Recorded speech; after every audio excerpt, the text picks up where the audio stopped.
재작년 시험 문제. 재작년 문제 봅시다. 1번 문제는 아까 했죠. 작년 1번 문제하고 뭐 하면서 했어요. 그래서 가솔린, 경유 등을 연료로 사용한 자동차에서 배출되는 위험물질의 종류, 뭐 CO, HC, 뭐 탄화수소라든지, 그 다음에 뭐 지수산화물, PM 여러 가지 얘기했죠. 이들 인체에 미치는 영향과 발생 원인에 대해 서술하시오. 저희 강의 때 또 얘기할게요. 자, 엔진 과열의 원인을 나열하고 그 원인에 대해 서술하시오. 이것도 뭐 오전에 잠깐 얘기했던 것 같아요. 엔진 과열되는 게 어떤 게 있을 수 있을까요? 엔진 과열되는 거. 냉각수가 없을 때, 그쵸? 냉각수 없을 때. 또, 아까도 얘기했지만 냉각수 시스템 어떻게 되어 있냐면 이렇게 되어 있어요. 벨로우즈라 그래서 냉각수가 있으면 낮에다죠. 그리고 여기서 이제 어퍼 탱크 순환이 와서 식은 다음 로아 탱크 다시 가는데 여기서 보면 엔진 내부에 그 냉각수가 있을까요? 없을까요? 있겠죠? 그러면 처음에 시동 걸면 엔진이 차가워, 뜨거워? 차갑죠? 그러면 어느 정도 되면은 이 냉각수가 순환되면 돼, 안 돼? 이게. 안 되겠죠? 막아줘야 될 거 아니야? 그죠? 그러면 이게 언제 65도 정도씩 개폐가 돼서 85도가 되면 완전히 열리거든요? 그러면 얘가 그 안에 그 정도 달궈질 동안 얘가 어떻게 돼야 돼? 어떻게 해야 돼요? 그냥 자체적으로 있다가 이제 뜨거워지면 돌아가야 되겠죠? 이렇게 열리면서. 맞아요? 근데 얘가 이게 열고 닫고 해야 되는 서머스탯이 있는데 이 부분이 만약에 닫혀있는 채로 고정이 돼서 닫혀있는 채로. 응? 망가졌단 말이야. 닫혀있는 채로 고장이 나면 처음에는 문제 없죠. 근데 얘가 점점점 뜨거워지면 어떻게 될까? 순환돼야 되지. 안 돼. 그럼 엔진이 어떻게 되겠어요? 과열되겠죠. 뭐 그런 것도 원인이야. 그러니까 냉각수가 부정해도 그렇고 또 어떻게? 서머스탯이 닫힌 채로 고정이 됐을 때. 열린 채로 고정되면 차라리 낫지. 처음에야 뭐 찐빠나고 엔진이 좀 꿀럭꿀럭 되고 하더라도 나중에는 뭐 되면 순환은 되니까 문제 없는데 닫힌 채로 고정이 되면 처음에는 괜찮아도 나중에 과열되는 수가 있어요. 또 어떻게 있냐면 엔진 부분에 보면 가스켓이 있거든요. 실린더 헤드 가스켓, 그 다음에 엔진 블럭 가스켓, 냉각수. 이런 가스켓이 좀 오래돼서 이렇게 줄줄 흘러서 이게 냉각수 부족이지 뭐 결론은. 그런 경우 있을 수 있고. 그 다음에 또 엔진 과열뿐만 아니라 이제 이상연소가 있어요. 노킹 현상 같은 거죠. 이상연소 이런 것들 있을 때도 아마 엔진 과열되고 이렇게 되고 여러 가지가 있겠죠. 그런 것들을 나열을 쓰고 원인에 대해 쓰면 되겠죠. 냉각수 부족하면 어떻게 하면 돼요? 보충을 주면 되겠죠. 그래서 냉각수는 1년에 한 번씩은 아니더라 2년 정도에 한 번씩은 그 부동액 같은 거 점검을 해서 전체 점검을 해줄 필요가 있다라는 거. 그 다음에 그 서머스탯이 망가진 거는 진단하면 나오겠죠. 그래서 그 부분에 대해서 교환을 해주면 된다든지. 그리고 이상 연도가 있다면 아까 얘기했던 OBD 다이아그노스틱이 있어서 그 스캔 찍으면 쭉쭉쭉 나오거든요. 스캔 장비에. 그러면 그 부분에 이상 원인 찾아서 하면 되겠죠. 정비에 관련된 거야. 이게 손해사정하고 솔직히 상관없거든요. 이거는 우리 손해사정하고 솔직히 상관없는 부분들인데 구조정비다 보니까 정비에 대해서 이제 시험 문제 이런 게 나오는 거야. 그래서 개략적인 걸 이게 10점짜리니까 간략하게 쓰면 된다는 거죠. 뭐 상세하게 안 써도 돼요. 엔진 과열이 개념을 정도로 알고 있냐는 거죠. 뭐 그런 경우들. 예전에 여러분 마티즈 차 알죠? 지금은 스파크로 바뀌었죠. 마티즈 차 보상할 때 어떤 일이 있었냐면 사고가 났는데 사고 나서 엔진 손도 안 댔어. 그냥 문짝 하나 갈고 막 이런 거야. 피해차야. 근데 사고 나고 보니까 이게 기름을 엄청 많이 쳐먹는데 내 차가. 그래서 뭐 항의가 오는 거야. 뭐 이따로 수리했냐고. 보상직원한테. 보상직원이 황당하지 않아? 황당하잖아. 선생님. 그럼 뭐라 그래? 선생님 그 차 원래 그래요. 이렇게 얘기하는 거예요. 그게 답이야. 뭔 소리냐면 마티즈가 그 연비가 이렇게 좋지가 않았거든요. 원래 그래요. 근데 고객은 처음에는 신경 안 써. 뭔 소리냐면 처음에 소리가 났거든? 났는데 몰라. 근데 사고 나면 그게 예민하게 들려 안 들려? 들리는 거야. 근데 원래 그런 건데 이거는 사고 때문에 그렇다는 거야. 그래서 되게 힘들어요. 특히 새 차일 때 그래. 오래된 차는 잘 안 그런데 얼마 안 되면 꼭 그래. 그러면서 꼭 늘 얘기하는 거 있지. 한 4개월 된 차거든. 6개월만 지나서 네 범버 이 정도면 내가 그냥 눈 감고 넘어가려고 하는데 4개월밖에 안 됐어. 이 기사 1년 정도 됐잖아요. 이게 2년만 돼도 이게 나온다니까 다 사람마다 그래. 돈 주면 다 해결돼요. 그래서 농담 삼아 우리 보상할 때 대인 직원들 그랬거든. 팔이 안 펴져 하는데 돈 주면 딱 해준다. 지금은 이제 그런 게 다 어떤 게 다 신체 감정하고 이렇게 돼 있지만 참 옛날에 그랬었어요. 90년대 참 재밌게 보상했어. 자, 2번 됐죠? 10점짜리니까 그 정도로 짤막하게 쓰고 원인은 이렇게 서술하면 되겠죠. 안 되면 하나라도 잘 써도 돼. 뭐 여러 가지 엉뚱한 얘기 쓰는 것보다 한두 가지만 하더라도 정확한 원인하고 그걸 해결할 수 있는 방안만 써도 10점짜리니까 충분해요. 이해되시죠? 그러니까 너무 무리해서 할 생각할 필요 없다라는 거예요.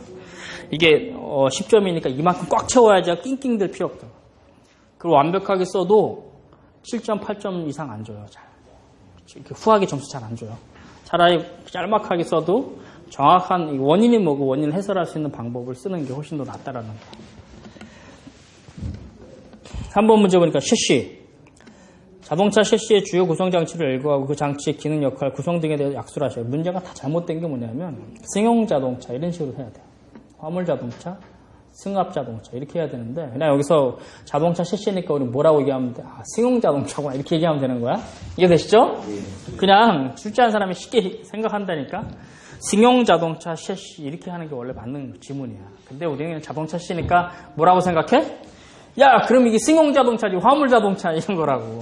이해되죠? 그래서 승용 자동차 셰시의 주요 구성 장치를 열거하고 그 장치 기능, 역할, 구성 등에 대해 약수를 하시 15점. 뭐가 있을까요? 셰시니까. 뭐가 셰시야? 자동차 전공하는 사람. 뭐가 셰시야? 셰시 부분 배울 때 뭘 배워? 셰시에서. 기관에서 엔진을 일단 엔진을 빼고 뭐부터 들어가지? 셰시에? 미션부터 해서 엔진을 아까도 엔진은 왕복 운동을 한다 그랬죠? 얘는 피스톤 왕복 운동밖에 못해. 쿵쾅. 그럼 얘를 플라이휠부터 클러치 접속돼 갖고 왕복 운동을 회전 운동으로 바꿔주는 게 미션이에요. 그럼 여기서부터 이제 셰시가 동력 전달 장치 들어가는 거죠, 그렇죠? 그럼 미션은 뭐다? 그럼 미션 할 때 매뉴얼 트랜스미션, 오토 트랜스미션, CVT 있죠. 이거는 좀 그렇고 하여간 가장 대표적인 거죠. 그래서 CVT는 앞으로 가야 될 거야. 자, 매뉴얼 트랜스미션은 어떤 거예요? 수동이죠. 운전할 맛이 있어. 그죠? 근데 서울에서 부산까지 열몇 시간 거는 이거 하면 죽어. 죽어! 그쵸? 그러니까 주로 우리나라는 오토미션을 쓰는 거야. 외국 같은 경우는 별로 안 쓰고 매뉴얼 트랜스미션 쓰면 되죠. 왜? 미국 동서를 횡단하는데 열몇 시간. 우리가 중학교 동창회들 밴드 하는데 미국에 애는 애가 둘이 있어요. 사내 새끼하고 가시나하고 둘이 사는데 걔가 이제 사내 녀석도 일식을 한대요. 캘리포니아 쪽 캘리포니아 롤을 주로 한대요. 그리고 그 여자의 신랑도 바로 1년 선배인데 거기도 일식 쪽을 하거든요. 한식은 안 한대요. 근데 자기네 집하고 가시나 집 얼마 안 떨어지는데 차로도 13시간밖에 안 걸린대. 개념이 그래. 얼마 안 걸려. 차로 13시간이면 간다는 거야. 한번 갔다 온 적이 있대. 13시간, 차로 13시간 말이 그렇지. 이야, 얼마나 멀어, 그쵸? 근데 얘네는 매뉴얼 트랜스미션에도 큰 무리 없다고. 그냥 계속 가는 거니까. 우리는 잘 안 돼요. 하여간 그래서 우리는 오토미션을 쓰는데 CVT 뭐냐면 얘는 오토미션이나 대부분 우리는 매뉴얼 트랜스미션에서는 기아 변환 방식이 어떤 식으로 해요? 점진 기아를 써요? 섭동 기아를, 선택 기아를 써요? 점진 기아라는 건 뭐냐? 1단 다음에 4단 못 가. 바로 2단, 3단 가는 거야. 오토바이라든지, 이런 거. 그러니까 섭동 기아, 선택 기아를 쓰겠죠. 1단에서 바로 3단 넘어갈 수도 있어요. 그게 좀 틀려요. 그러니까 매뉴얼 트랜스미션은 우리는 별로 안 써요. 그렇죠? 그리고 여기 도그 클러치가 어떻고, 싱크로나이즈 타입이 어떻고 있는데, 나중에 할 때 조금 하고, 오토미션은 뭐냐면, 자동 변속기는 이거 대신에 그 안에 뭐가 있어요? 유체가 있죠, 유압으로. 그래서 토크 컨버터라고도 얘기하는데, 유압으로 인해서 이걸 왔다 갔다 하는 거야. 그러니까 아무래도 넘어가면서 단으로 넘어갈 때마다 툭툭 채이는 게 있을까 없을까? 있겠죠. 단 변 하나면서. 그러면서 아무래도 잡아먹는 게 있겠죠. 그런 게 좀 있어. 그래서 급가속이나 극간속 하면 오토미션이 잘 못 버텨요. 그럼 CVT는 뭐냐면, 스무스하게 움직이고 스무스하게 변환되는 거예요. 그래서 그 안에 통이 이렇게 원통이 있어서 통 안에 이게 저속, 고속, 여러분들 자전거 보면 기압 이게 큰데 걸리면은 조그만 데하고 큰 데 걸릴 때마다 체인을 걸 때, 기아 할 때마다 틀려지잖아요. 고속으로 갈 때는 자그마한 데에서 막 빨리 회전하고 저속 갈 때는 큰 거 가고 나중에 이제 엔진을 가고도 얘기하겠지만 정방형 엔진이 있고 장행정과 단행정, 정방형 엔진이 있는데 이게 피스톤에서 내려와서 올라오는 걸 최대한도로 많이 내려오는 경우가 있거든요. 이거는 고속에 어울리는 게 아니라 주로 어떤 거냐면 힘을 크게 필요로 하는 거예요. 건설기 같은 데는 그런 쓰고 고속으로 왔다 갔다 하는 건 뭐예요? 빨리 왔다 갔다 해야 되잖아요. 그런 걸 나중에 배우겠지만 얘도 마찬가지. CVT는 고속으로 막 가는 게 아니라 천천히. 그래서 요 안에 갔다 요 안에서 왔다 갔다 이렇게 하면 천천히 단변환이 없어요. 그러니까 스무스하게 갔다 스무스하게 움직여요. 운전 빨리 하고 막 하는 사람은 어떨 것 같아? 미치지. 노인대용인 같아요. 노인대.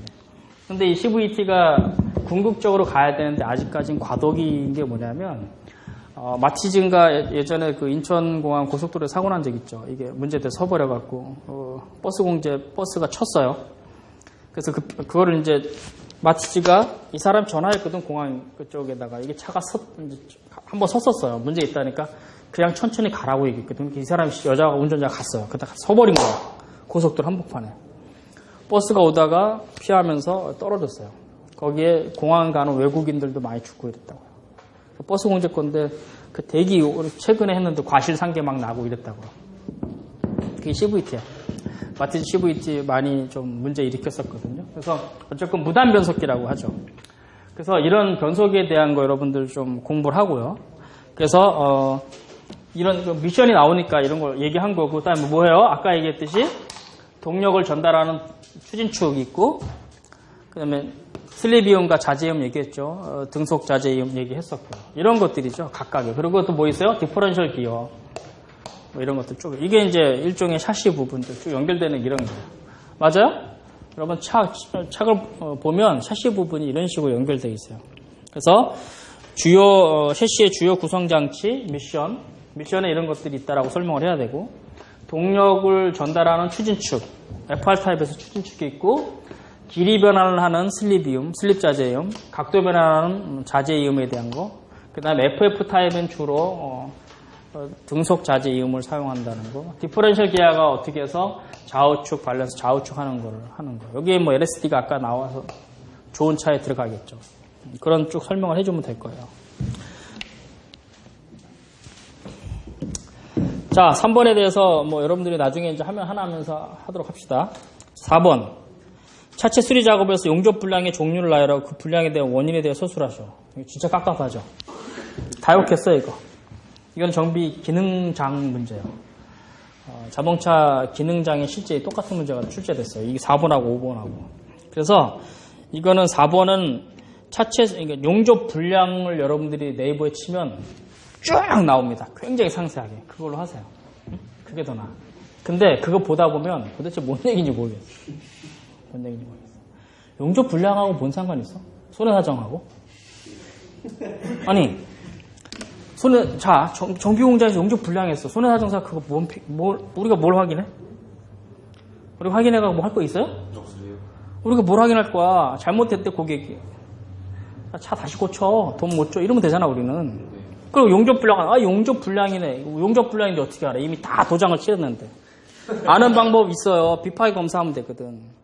비파이 검사하는 게 가장 기본이 VT야. 비주얼 딱 보는 거야.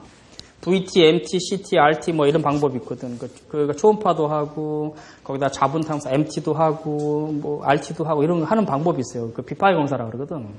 도장면 이렇게 훑어보면 나와요. 안에를 투시해서 보는 거니까 이런 거. 그런 걸 하는데 그런 걸 할 필요가 없잖아, 우리가. 이런 걸 왜 냈는지 몰라. 시컷 먹고 작년에 문제 받겠죠? 그래서 보셔요. 깝깝한 문제네. 기능장 문제야. 그 5번도 똑같은 기능장 그대로 베꼈어. 차체 수리의 파손 분석에 중요한 충돌 손상 분석의 사유서. 이건 뭐냐면 이건 진짜 생뚱맞은 문제인데 여러분 판금 작업에서 차체 프레임 수정이라는 게 있어요. 프레임이라고도 하고 차체 프레임 수정기 공장 가면 뭔지 알죠? 3D 입체로 하는 거 있잖아요. 올려갖고. 이게 뭐냐면 조금 망가진 차가 아니라 대파 사고 있을 때 차가 이렇게 했는데 이만큼이 막 우그러들었어. 그럼 이거 편해야 되잖아. 안에가 같이 막 연결돼 있으니. 이걸 피기 위해서는 우리가 필 때 어떻게 피냐면 정비공장 가면 이런 것들이 이렇게 바닥이 이렇게 있어갖고 여기다 걸어서 피는 게 있어요. 이게 2차적인 거. 그러니까 우리가 1차원, 2차원, 3차원, 뭐 4차원 얘기하잖아요. 그러면 대부분 볼 때 점 하나가 2차원에서 움직이는 거야. 차를 걸고 앞에 걸고 뒤에 걸고 당기는 방법이 2차원적인 방법이죠. 이렇게만 당기면 앞뒤로 바퀴 당겨. 위로 당기고 이래야 되잖아. 그게 안 되겠죠. 그럼 위로 당기려면 여기다 하나 또 걸어 당기거든? 이런 걸 차체 프레임 수정기가 있어요. 카우라이너라든지 장비들이 있거든? 거기에를 올려서, 이렇게 올려서 이 부분에 대해서 변형이라든지 이거 확인하는 게 있어요. 평행이 이상하냐, 앞뒤로 이렇게 수평이 이상하냐, 수직으로 이상 이런 걸 확인하는 방법이 있거든요. 그래서 그 입력값 주고 얘 그 디멘전이 있을 거 아니야. 얘 뭐 수치가 어떻게 되는 거 나와 있거든요. 그거 입력값을 주고 내가 땡기는 거 그거만큼. 그래서 다 되면 끝나는 거거든요. 이거는 중요한 게 뭐냐면 손해장할 땐 그거보다 더 중요한 게 선보사 내가 강의 들어가면 보상기관들 얘기하거든요. 이러면 판금시간 얼마 주냐? 8시간 만에 끝났어. 몇 시간 줘? 8시간 준대. 나 같으면 이거 안 해. 8시간밖에 안 주면. 그러면 앞뒤로 당겨갖고 24시간 청구하지. 근데 보상기관들 뭐 이런 거 있으면 이 기기값만에 상당하거든요. 줘라. 뭐 곱하기 1.5라든지. 이 장비값 주게 돼 있는 거야. 그냥 안 줘. 그러면 이거 몇 천만 원 들여서 누가 해? 올리기도 힘들어 죽겠는데. 안 한다고. 근데 보상기관은 이걸 안 한다고. 줘도 돼. 팀장이 주지만 팀장을 설득을 해야 된다고. 이게 최소한 몇 천만 원 뭐 억대 장비에 올라갔으면 여기 올리는데 시간도 꽤 걸려요. 왜? 이미 많이 망가진 거니까. 올렸어.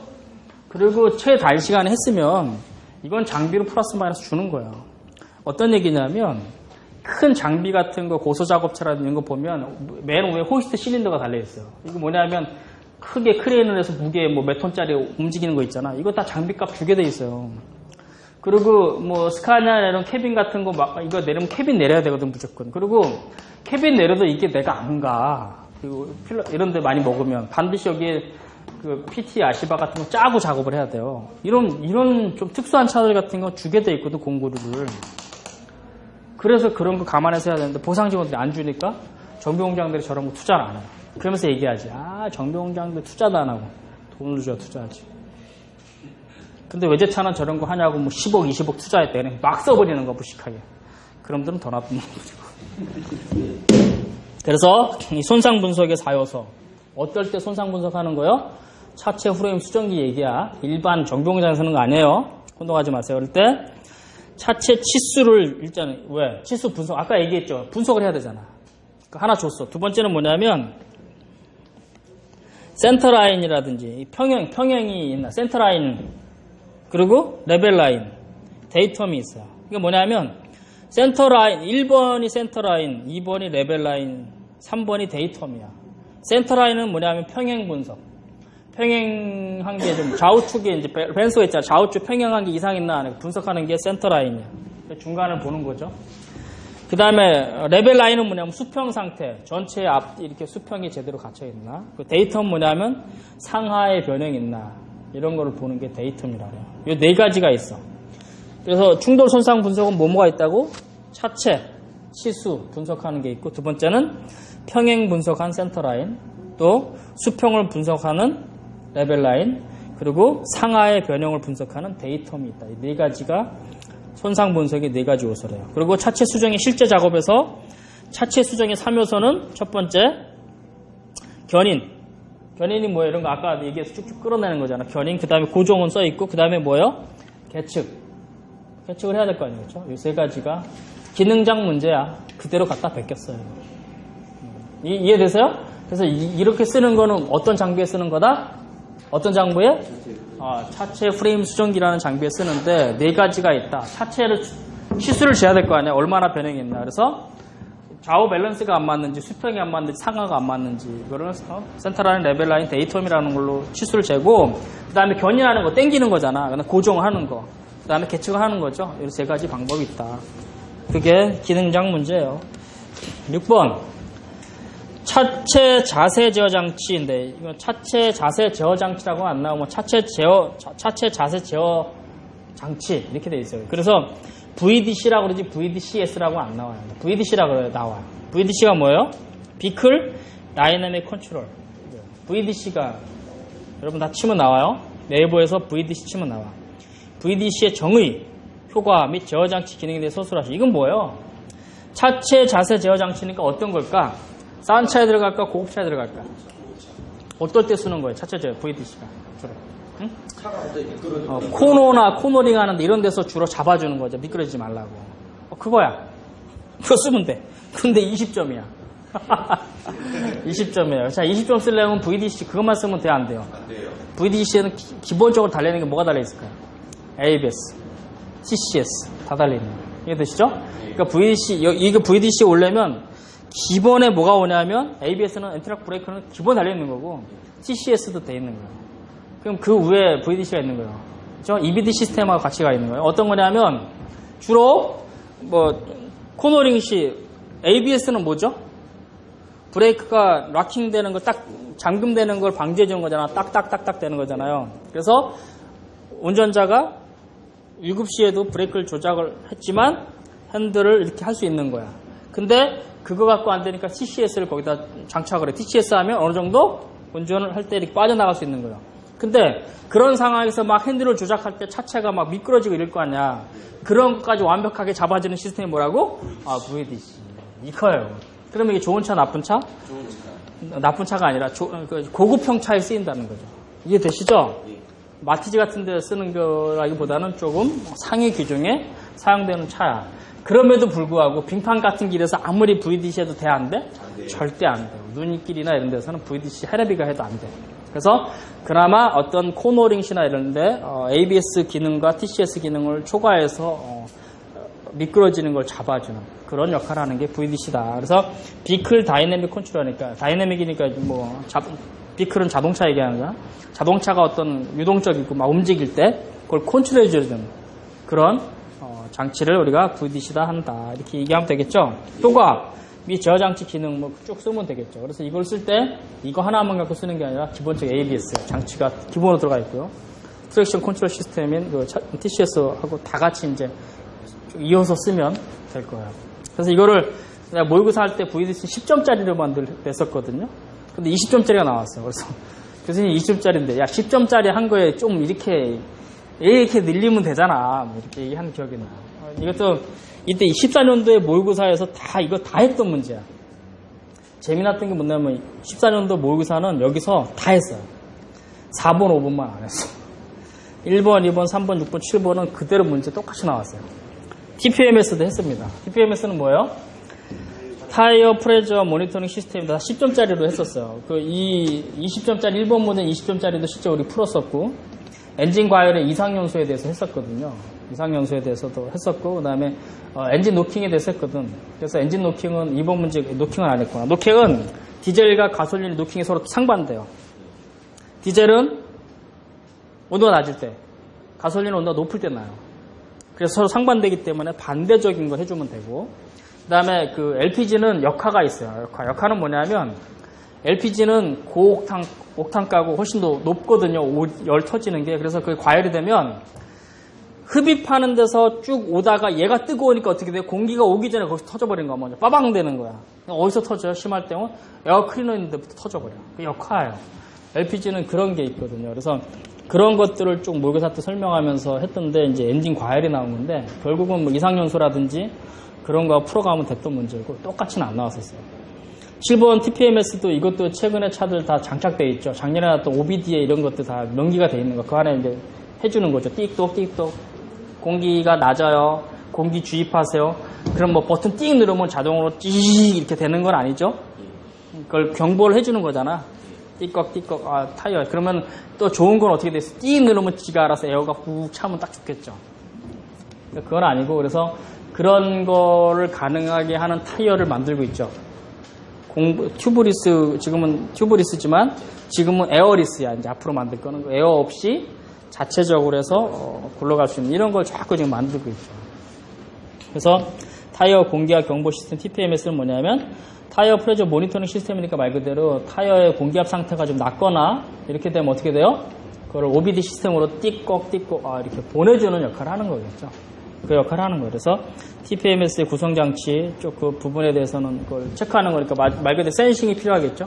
그에 대한 센서 그걸 갖고 이제 컨트롤 ECU가 하고 그걸 이제 디스플레이 하는 OBD 쪽으로 디스플레이 하는 거겠죠. 그런 장치들이 있다. 뭐 이 정도로 하면 될 거예요. 이해되시죠? 예. 이렇게 해서 14년도 문제, 15년도 문제를 쭉 봤는데 14년도 문제에 비해서 15년도 문제는 어때요? 낮은 게 있어. 어떤 게 낮았어? 4번, 5번이 욕먹었으니까 4번, 5번이 좋아진 거야. 문제 봐봐. 똑같아. 14년도 4번, 5번 용접하고 나오니까 뭐 이딴 걸 냈으니까 4번, 5번을 어떻게 해요? 좀 현실적으로 바꿨어. 손해사정에 관련된 거. 1번 똑같아. 하나만, 그 중에서 하나만 빼온 거죠. 2번 문제는 엔진 과열이니까 OBD를 빼온 거야. 3번 문제 셰시니까 이제 이거는 좀 신차해서 들어온 거죠. 6번, 7번은 하나 빼낸 거야. 그쵸? 6번, 7번 빼낸 건데 정지거리, 공주거리니까. 여러분들도 올해 문제 보면 흐름이 어떻게 나간다고요? 자, 판금에 대한 거, 용접에 대한 거 나오고 도장에 대한 거 나오죠. 한두 문제 정도는 건드려 주는 거예요. 그러니까 이게 어떤 얘기냐면 대물 실무 부분에 있어서 대물 실무 아까 정확하게 이제 다음 주에 설명하겠지만 그 작업 범위가 약관과 관계 법률 그리고 사고 해석, 손상 진단, 그다음에 보건수리 기법에서 판금, 도장, 그다음에 견적 기법으로 넘어가는 거예요. 그러면 강의할 때 보건수리 기법에 판금이나 도장이 들어오거든요. 근데 강의할 때마다 그래. 이걸 실무에서 다뤄야 될지 구조에서 다뤄야 될지 모르지만 양쪽 다 하자 얘기를 해요. 왜냐하면 보건수리 기법에서 손해하고 산정하는 데 있어서 판금이라든지 도장에 대해서 모르면 안 되니까. 그래서 여기서도 하고 여기서 할 거지만 분명히 어디에선 문제가 낼 거다 했는데 작년에 문제 보면 도장에 관련된 거라든지 이런 부분들에 대해서 이게 지금 4번, 5번 문제가 대물 실무의 보건수리 기법에 대한 거거든요. 그게 자동차 구조에서 나와서. 그래서 분명히 보건수리 기법에 대한 거는 이제 실무에서 다루기보다는 구조로 넘어가서 나올 거고 앞으로 대물 실무에 대한 자보 이론은 주로 어떤 게 나오냐면 책임론에 대한 사례 문제 위주로 나갈 거다. 그거는 앞으로 명백해요. 우리뿐만 아니라 작년에 신체 손사도 다 사례 문제였어요. 다만 사례 문제가 우리한테 사례 문제는 뭐냐면 보험금을 계산하는 문제거든요. 근데 그런 문제는 하나 딱 거지 같은 문제를 냈잖아. 거지 같은 문제. 솔직히 내가 볼 때 거지 같은 문제. 그러니까 우리한테 사례 문제는 뭐냐면 어떤 주어진을 딱 보고 손해사정하는 거, 능력 이런 거잖아요. 그게 중요하지. 견적 내는 거. 요새 보상지원도 견적 못 내요. 왜? 공장에 다 내고 와서 컴퓨터 하나 버튼 띵 누르면 찌리릭 해서 다 손해사정돼서 나오잖아. 몰라. 차가 뭔지. 그래서 어느 망가진 거 보고 이거에 갖고 뭐 감가상각하고 뭐 적용하고 뭐 하는 거 이런 걸 할 수 있는 능력 이게 더 중요하다고 생각해요 나는. 그런 사례를 같이 묶어서 융합을 해서 만들어내는 게 중요하지. 40점짜리라도. 그런 사례 문제로 가야 되는데 어차피 그렇지만 이유를 어떻든 다 떠나서 앞으로의 문제는 실무는 사례 문제로 갈 거다. 책임론에 대한 걸 갈 거예요. 책임론 손해론에 대한 걸 갈 거고 자동차 구조에서 우리가 실무에 기존에 해왔던 보건수리 기법에 있는 판금이나 도장 부분은 이미 다 냈거든요. 그게 구조 쪽에 와서 한두 문제 정도 걸쳐서 나가는 형태로 갈 거다. 오케이? 예. 그렇게 이해하면 될 것 같아요. 자, 오늘 우리가 이제 차량 선사 한 지 2년밖에 안 됐잖아요. 그렇죠? 2년 동안에 기출 문제를 다 풀었어요. 궁금하거나 뭐 이런 거 있어요? 할 얘기 없죠? 여태까지 물어보면 아무도 대답 안 했어. 궁금한 거 없다는 건 두 가지야. 강의를 완벽하게 하거나 아니면 관심이 없는 거야. 여러분들이 관심이 없는 것 같아. 다음 주부터는 관심을 가져서 궁금하면 즉시 질문하고 최고 얄미운 게 어떤 건지 알아요?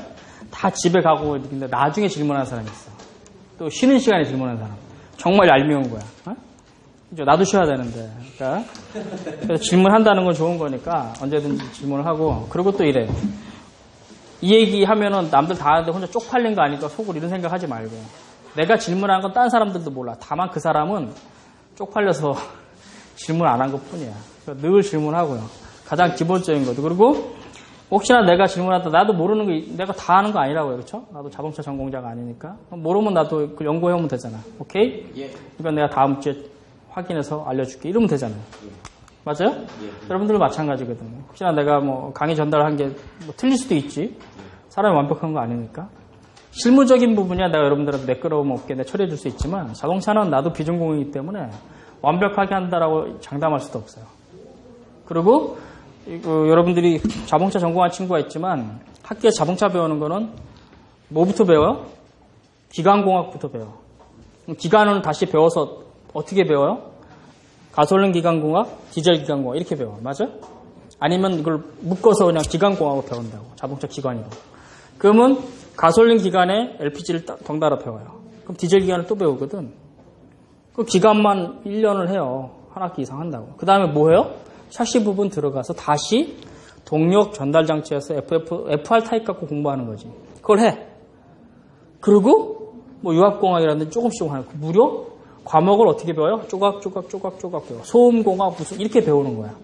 근데 지금 나는 8주 동안 여러분들이 뭘 가르쳐요? 그 학교에 자동차 공학, 자동차 전공학 교수님들이 어떤 분은 엔진 그것도 디젤, 어떤 분은 어떤 분은 소음공학 이런 걸 다 배워서 열 몇 가지 과목을 배우는데 그걸 다 망라해서 한 번에 다 가르치는 거야. 내가 뭐 박사도 아니고. 그죠? 쉬워 어려워? 정말 만만치 않은 거야. 내가 이거 하는데 뭐든지 다 퍼펙트하게 한다? 말도 안 되는 거야. 그죠? 다만 이 과목을 개설하고 한 거는 도대체 수강생들이 이거 하는데 가르칠 데는 없어요.